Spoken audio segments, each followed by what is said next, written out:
અને હવે આગળ નજર કરીએ અન્ય સમાચાર પર સુપરફાસ્ટ અંદાજમાં। અરવિંદ કેજરીવાલે દિલ્હી હાઈકોર્ટમાં દાખલ કરી અરજી। ઈડીએ ધરપકડ ન કરવા માટે કેજરીવાલે દિલ્હી હાઈકોર્ટમાં અરજી કરી। આજે ઈડી ઓફિસે હાજર રહેવા માટે કેજરીવાલને અપાયું હતું સમન્સ। ધરપકડની આશંકા સાથે કેજરીવાલે હાઈકોર્ટમાં દાખલ કરી અરજી।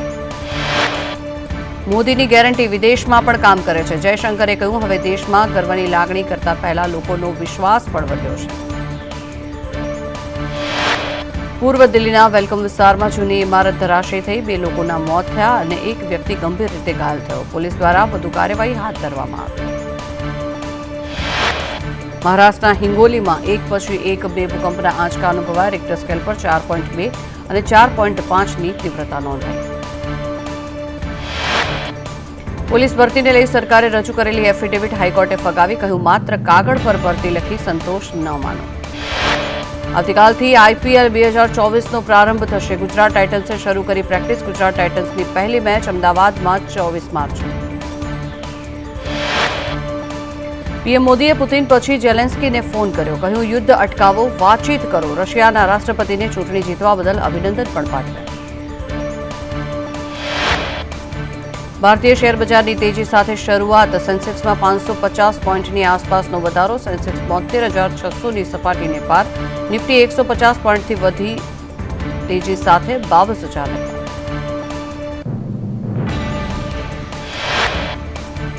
ભાજપમાં 3 બેઠકોના ઉમેદવારોને લઈને વિવાદ। સાબરકાંઠા, બનાસકાંઠા અને વલસાડમાં આંતરિક રોષ।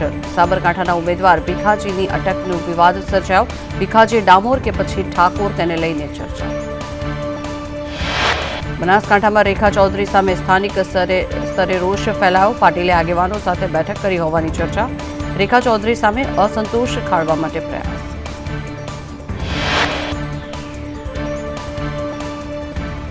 સાબરકાંઠા બેઠક પરના ભાજપના ઉમેદવાર ભીખાજી ઠાકોરની અટક પર વિવાદ સર્જાયો। ભીખાજી ઠાકોર કે પછી ડામોર, તે ચર્ચાનો વિષય બન્યો છે। સાબરકાંઠા બેંકની ચૂંટણીમાં ડામોર અટક સાથે એફિડેવિટ કર્યું। અટક ડામોરમાંથી ઠાકોર કરાવી હોવાનો ભીખાજીનો દાવો। સાવલી તાલુકામાં ભાજપમાં આંતરિક જૂથબંધી। નામ લીધા વગર કુલદીપસિંહ રાઉલજી સામે આક્ષેપ કરવામાં આવ્યા। ભાજપના કાર્યકર વિજયસિંહ વાઘેલાએ વિડીયો વાયરલ કર્યો। સમાજના નામે રાજકારણ કરવાનો રાઉલજી સામે આક્ષેપ। ભાજપના કાર્યકર વિજયસિંહે આક્ષેપ કર્યો છે કે સાવલીમાં સમાજને ગેરમાર્ગે દોરાય છે। સમાજના નામે પોતાના રોટલા શેકાય છે। ખોટા વચનો આપવાથી નેતા ન બનાય। કોંગ્રેસ જાહેર કરી શકે છે ઉમેદવારોની યાદી। ગુજરાતમાં કોંગ્રેસે 10 બેઠકો પર ઉમેદવાર નક્કી કર્યા। સૂત્રોના દાવા મુજબ છોટાઉદેપુરથી સુખરામ રાઠવા ચૂંટણી લડી શકે છે। સૂત્રોના દાવા મુજબ આણંદ બેઠક પરથી અમિત ચાવડા, રાજકોટ બેઠક પરથી પરેશ ધાનાણી, સાબરકાંઠાથી તુષાર ચૌધરી અને અમરેલીથી જેની ઠુમ્મરને ટિકિટ મળી શકે છે। પાલનપુરમાં આચારસંહિતાના નિયમોના લીરેલીરા ઉડાડી દેવામાં આવ્યા। હનુમાન ટેકરી વિસ્તારમાં કમળના ચિહ્ન જોવા મળ્યા। ચિહ્ન દૂર કરવા વહીવટીતંત્રને રજૂઆત કરવામાં આવી। આચારસંહિતાને પગલે ચિહ્ન અને હોર્ડિંગ્સ દૂર કરવામાં આવ્યા। લોકસભા ચૂંટણી સંદર્ભે ઊંચામાં પોલીસ ચેકિંગ। મહેસાણા જિલ્લામાં વાહન ચેકિંગનું સઘન ઓપરેશન હાથ ધરવામાં આવ્યું।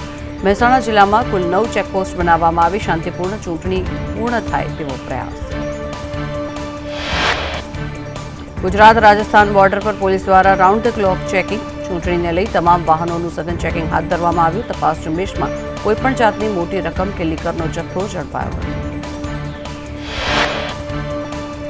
સુરતમાં મંદીથી પરેશાન થઈને 2 સગા ભાઈઓએ આપઘાત કર્યો। બંને ભાઈ રત્ન કલાકાર તરીકે કામ કરતા હતા। અનાજમાં નાખવાની દવા પીને આપઘાત કરી પોતાનું જીવન ટૂંકાવ્યું। લોનના હપ્તા નહીં ભરી શકાતા કરાયો આપઘાત। સુરતમાં કોંગ્રેસે નિલેશ કુંભાણીને ટિકિટ આપી। અગાઉ 2 વાર કોર્પોરેટર લડી ચૂક્યા છે કુંભાણી। એકવાર વિધાનસભા લડી ચૂક્યા છે। રાજુલાના વતની નિલેશ કુંભાણી। દ્વારકામાં પગપાળા સંઘના 80 લોકોને ફૂડ પોઈઝનિંગ। સુરેન્દ્રનગરના સંઘના લોકોને ફૂડ પોઈઝનિંગ થયું। તમામ લોકો ખંભાળિયા હોસ્પિટલમાં હાલ સારવાર હેઠળ।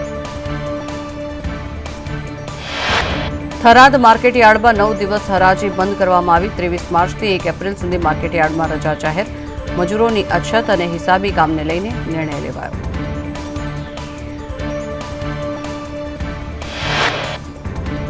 ભરૂચની આમોદ પાલિકામાં ભંગારના નાણાંનો વિવાદ સર્જાયો. પાલિકાને ભંગારમાંથી મળવાપાત્ર 1,50,000 જમા થયા નથી, જ્યારે એજન્સીએ પ્રમુખ અને કારોબારી અધ્યક્ષને રોકડ આપી હોવાની લેખિત ખુલાસો કરતા ખળભળાટ.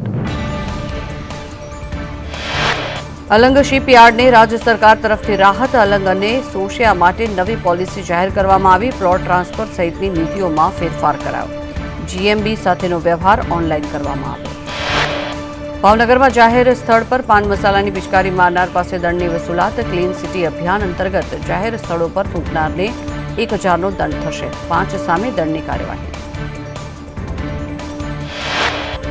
સુરતના પૂણા ગામમાં નહેરનું પાણી ફરી વળતા સુરત સિંચાઈ વિભાગની ગંભીર બેદરકારી સામે આવી. જાહેર રોડ અને બીઆરટીએસ રૂટમાં પાણી ભરાયા. ખેડૂતોને આપવાના પાણીનો વેડફાટ. રાજકોટ પોલીસ કમિશનરનું હોળીને લઈને જાહેરનામું. રસ્તા પર કલર અને પાણીના ફુગ્ગા સાથે જ તેલી પદાર્થ ફેંકવાની મનાઈ કરવામાં આવી. કોઈપણ કોમની લાગણી દુભાય તેવા કાર્ય કરવા પર પ્રતિબંધ.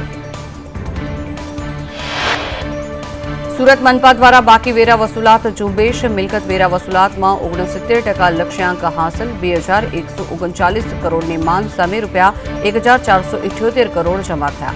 વહીવટીતંત્રને આંકડો 80% સુધી પહોંચાડવાની અપેક્ષા. ચાલુ વર્ષમાં વેરાની આવક 20% વધી 18.90 લાખ કરોડ થઈ હતી. આવકવેરો 9.72 લાખ કરોડ. Corporate tax 9.14 lakh crore. ખનીજ ચોરીના આરોપી પિતા પુત્રને કોર્ટમાં રજૂ કરવામાં આવ્યા. કોર્ટે રિમાન્ડ નામંજૂર કરી આરોપીઓને લીંબડી સબ જેલને હવાલે કર્યા. બંને આરોપી પર ગેરકાયદેસર બ્લાસ્ટ અને ધાકધમકીના 7 કેસ. રાજકોટમાં હત્યાના આરોપીની અંતે ધરપકડ કરવામાં આવી. પોલીસની પૂછપરછમાં સંજય ગોસાઈએ ગુનો કબૂલ્યો. આરોપી સંજય ભારતી પોલીસ કર્મીનો પુત્ર હોવાનું સામે આવ્યું.